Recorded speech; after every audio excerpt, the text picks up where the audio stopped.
একক মাস হিসেবে রেমিটেন্সে সব রেকর্ড ভাঙল চলতি বছরের মার্চে। এ মাসের প্রথম ২৬ দিনেই দেশে প্রবাসী আয় এসেছে $294,50,00,000 প্রতি ডলার ১২৩ টাকা হিসাবে, যা বাংলাদেশি মুদ্রায় ৩৬,২২৩ কোটি টাকা।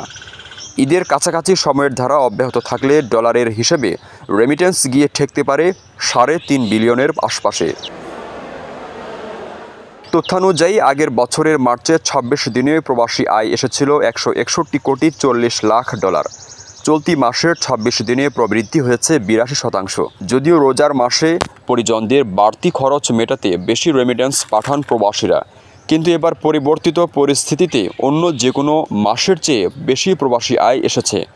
এর আগে উল্লেখযোগ্য প্রবাসী আয় এসেছিল ২০২৪ সালের ডিসেম্বরে, যা ছিল $২৬৩,৮৭,০০,০০০।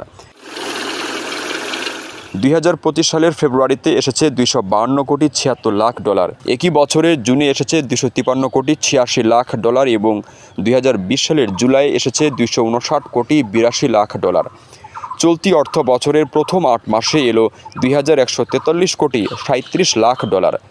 আগের ২০২৩-২৪ পুরো অর্থ বছরে এসেছে $২৩৯,১২,০০,০০০ এবং তার আগের বছর প্রবাসী আয় এসেছিল $২১৬,৭,০০,০০০।